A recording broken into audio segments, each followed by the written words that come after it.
Deixa eu chamar para entrar nesse papo aqui com a gente também o nosso colunista de O Tempo Esportes, Josias Pereira, que já está com a gente. Boa tarde, Josias.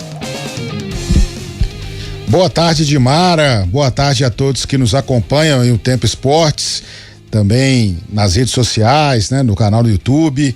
Dimara, é um prazer falar com vocês e eu estava acompanhando aí o debate de vocês relacionado ao time do Cruzeiro. Acho que realmente já parte um ponto de partida aí de que o Cruzeiro tem um bom toque de bola. Isso já é um caminho andado dentro do esquema do Diniz. Vejo essa observação do João Marcelo como interessante. Eu acredito que o João Marcelo tem características aí que o Diniz pode utilizar melhor e que pode ser explorado durante esse período de treinamentos, porque eu vejo nele um zagueiro com uma qualidade melhor de saída de bola. Não sei se você se recorda da época também do Pesolano. O próprio Zé Ivaldo, o Cruzeiro jogava às vezes em bloco e aí subia também esses zagueiros para tentar fazer ali o Cruzeiro atacando mesmo com todos, né? Passando da linha ali do meio campo.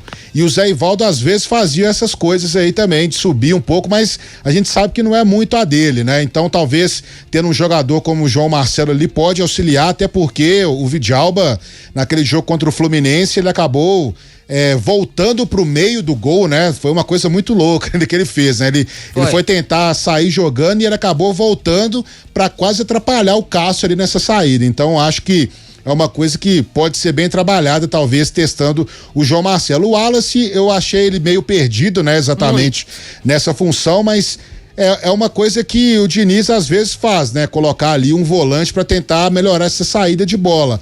Mas realmente o Wallace, ele ainda precisa de muitas coisas, né, Timar? Acho que ele ainda não conseguiu se encaixar muito bem nesse retorno dele ao futebol brasileiro. Então, talvez nesse período, não é que essa data FIFA vai mudar o Cruzeiro da noite pro dia, né? Vai ser uma coisa mais trabalhada posicionalmente, né? Vai ser uma coisa de mais intensidade e tal, mas que essas peças elas podem ser melhor avaliadas, né? Assim como os garotos da base também, que o Diniz também pode trabalhar dentro de algumas funções no Cruzeiro, principalmente no segundo tempo e tal. O Cruzeiro pode trabalhar algumas jogadas melhores. E eu queria ver também, Dimara, Seabra, nesse retorno aí do Cruzeiro, como eu coloquei na coluna que eu escrevi também, uma mudança de postura, sabe? Porque esse Cruzeiro chega no momento da temporada agora, né, de que o Cruzeiro precisa ir pro vai ou racha, né? É o que o Cruzeiro quer definir, o que o Cruzeiro quer levar de lembrança dessa temporada 2024. Se vai ser o time que vai ficar ali no quase ou se vai ser o time que realmente vai conquistar os objetivos. O principal deles, obviamente, é de ir para a Libertadores. E o esquema do Fernando Diniz, ele exige do time mais entrega, mais comprometimento e muito mais intensidade. Então esses jogadores vão ter que mostrar mais capacidade de se colocar dentro desse esquema, que é um esquema muito de muitas alternativas impostas, muita velocidade, trabalho pelas pontas, movimentação no meio campo, jogador buscando o jogo lá atrás, como o Matheus Pereira fez no jogo contra o Fluminense. Então precisa ver agora, é o momento de entregar-se mais, desse Cruzeiro render mais e ter mais gana para buscar os resultados. E tá lá no nosso portal, a coluna do Josias, chegou a data FIFA e para o cruzeirense, desta vez ela é um alívio. Esse alívio tem a ver com as últimas datas FIFAs, né, Daniel Seabra? Porque o Cruzeiro voltou pior do que ele tinha entrado, né? A gente achava que, tem um tempo aí para treinar agora, para trabalhar e tal, e de repente volta tudo pior. Assim como aconteceu em relação aos reforços também, né? Também. O time antes dos reforços estava rendendo, que era uma maravilha, surpreendendo todo mundo, de repente entraram os reforços teoricamente para melhorar e piorou. Agora realmente essa observação do Josias, um abraço para você, viu, Josias? Essa observação do Jojo é bem pertinente. Nós estamos aí em outubro já. Daqui a pouco acaba outubro, começa novembro e início de dezembro, aí beleza. O Campeonato Brasileiro principalmente acaba logo no início ali. E a Sul-Americana, claro, nesse meio do caminho aí. Realmente é um sprint aí, né? É uma reta final de temporada. O Cruzeiro, para mim, começou uma temporada que não sei o que ela prometia. Ela é uma temporada que, se a gente pegar a eliminação pro Souza, Campeonato Mineiro da forma como foi, o Campeonato Brasileiro, para mim, do Cruzeiro, não seria esse que tá sendo, não. Eu imaginei bem lá para baixo. E de repente o Cruzeiro surpreendeu e foi lá em cima e faz para mim um ótimo Campeonato Brasileiro. Não é porque o time hoje é oitavo tá irregular em alguns pontos e tudo, poderia estar um pouco melhor, mas para mim o Cruzeiro faz um bom campeonato brasileiro, até acima da expectativa, e na Sul-Americana então nem se fala, né? O Cruzeiro já eliminou, passou da primeira fase, passou pelo Boca, passou pelo Libertad e vai contra o Lanús até com, não sei se um certo favoritismo por ser o Cruzeiro, né? Pelo time que o Cruzeiro tem hoje. Então, mas é uma reta final de temporada e o Josias tem razão. Agora é hora do Cruzeiro esquecer Larcamon, Fernando Seabra, Campeonato Mineiro, Souza, Brasileiro até agora e partir para dentro de todo mundo que vier, né? O Lélio, colocar o Lélio nessa história, você também acha que o Cruzeiro faz mais do que a gente imaginou que ele poderia fazer? Ou, exatamente por ele estar fazendo mais, o nível de exigência maior, até porque a diretoria já colocou que o objetivo lá na frente é a vaga da Libertadores, né? Você acha que ele está fazendo mais ou o nível de exigência da gente aumentou à medida que o Cruzeiro foi melhorando? Num primeiro momento a exigência foi aumentando conforme o resultado foi aparecendo, né? Mas, por exemplo, essa eliminação para o Souza foi uma eliminação atípica, né? Pela chuva, pelo estado do gramado e tudo mais. O que também não quer dizer lá muita coisa, mas era para o time ter reagido melhor. E a expectativa, inclusive, no início do ano, o Ronaldo apostava muito forte na Copa do Brasil. E aí veio o Campeonato Mineiro, o time foi fazendo alguns jogos bons e tudo mais, tinha vencido o Atlético, né? Que não deixa de ser um grande resultado, mais uma vez jogando fora de casa, só que o que vai determinando uma exigência maior, né, para o Cruzeiro foi o início do Campeonato Brasileiro. O início não, o primeiro turno até a primeira rodada do segundo turno. E ali passou-se até a acreditar numa possibilidade de brigar, né, com a chegada dos novos jogadores. Mas realmente o time não deu conta. O Pedrinho havia estipulado aí uma meta de alcançar pelo menos a 5ª colocação com a chegada dos reforços, e o Cruzeiro, se melhorar, ele pode fazer isso. Mas foi graças ao Brasileiro que houve, né,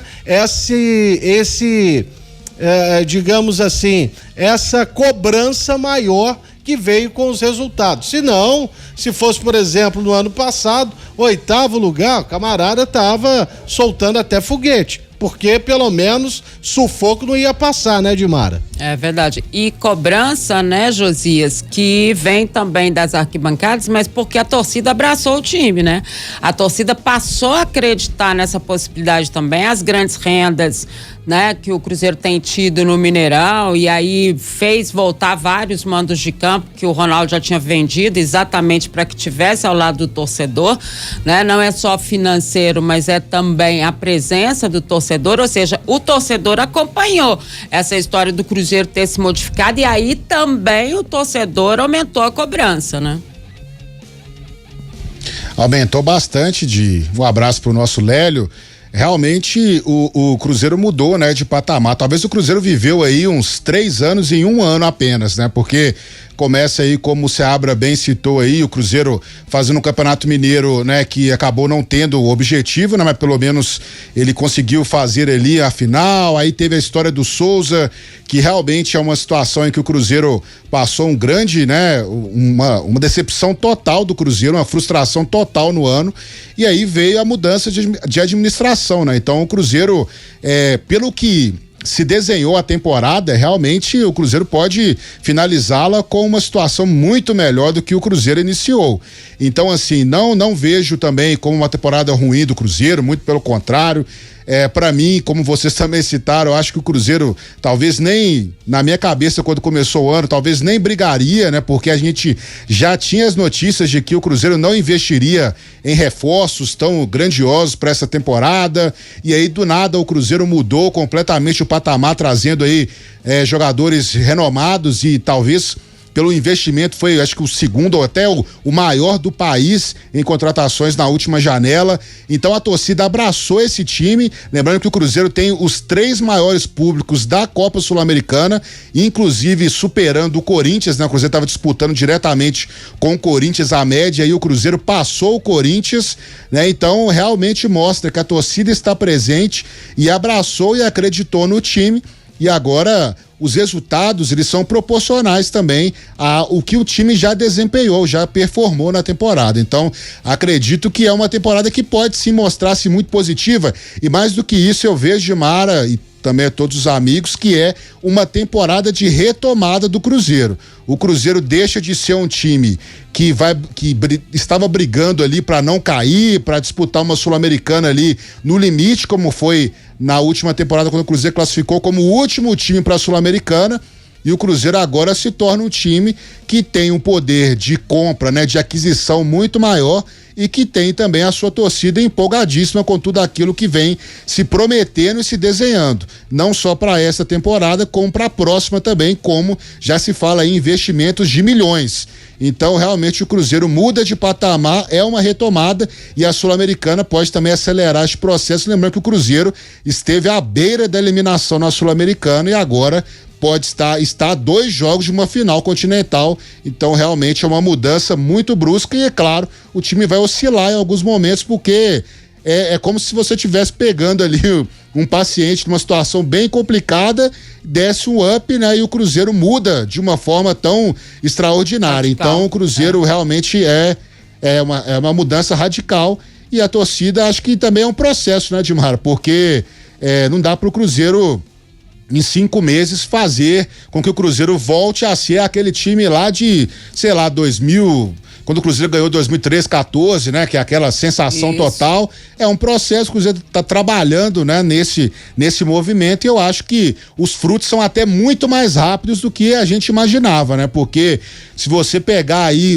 quantos times sofreram muito para conquistar e voltar no patamar que eles eram antes, acho que o Cruzeiro vem fazendo um grande trabalho de retomada e reconstrução.